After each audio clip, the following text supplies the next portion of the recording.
these pull in and they become balls and they pull into the center. So it's all connected. It's very, very sophisticated process. I look at it sometimes, I just want to cry, both of relief and of agony, of having to explain this even to myself.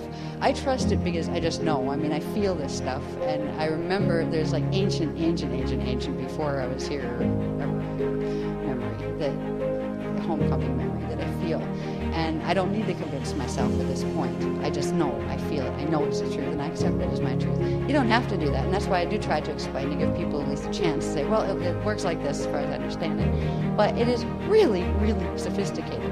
How it's supposed to work, even when it's working well, is quite amazing. It's a beautiful living structure of creation. It's an amazing, the cosmos is an amazing living organism, conscious, intelligent. It's a direct manifestation of God's source, and we're a part of that.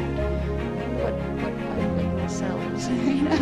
Like I have a feeling like each little cell in your big toe is probably really big compared to our relationship to the whole. But we're just as important as the biggest one. That's how Source looks at all of us.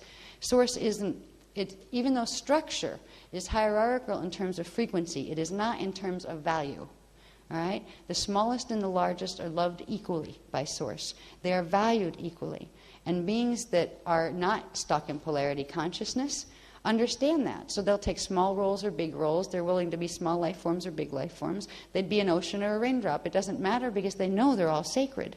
And they don't treat lower beings as lower beings. Lower simply means you're running a different frequency than I am, not you're below me kind of stuff. So there's a whole level of beauty that goes with these teachings. And I really can't wait till we all get to go home and go back to those classes again where we get a refresher by people who have been living it, because it's been so long since the Christian model has actually been embodied here that it's almost a distant memory that hardly anybody can remember. There's so much lip service to Christ and to Allah and to Buddha and to a whole bunch of them, and nobody feels it anymore. They're reaching, but they don't know what they're reaching for anymore. I guess the one reason I will always stand behind these teachings, even if all sorts of people in whatever movements really can't stand me because I just won't shut up, is these are the freedom teachings. They're taking us back to the original teachings. They don't care what religion you are. If you want to do religion, fine, but like, you do God first, perhaps. Is your book more important than your connection to Source?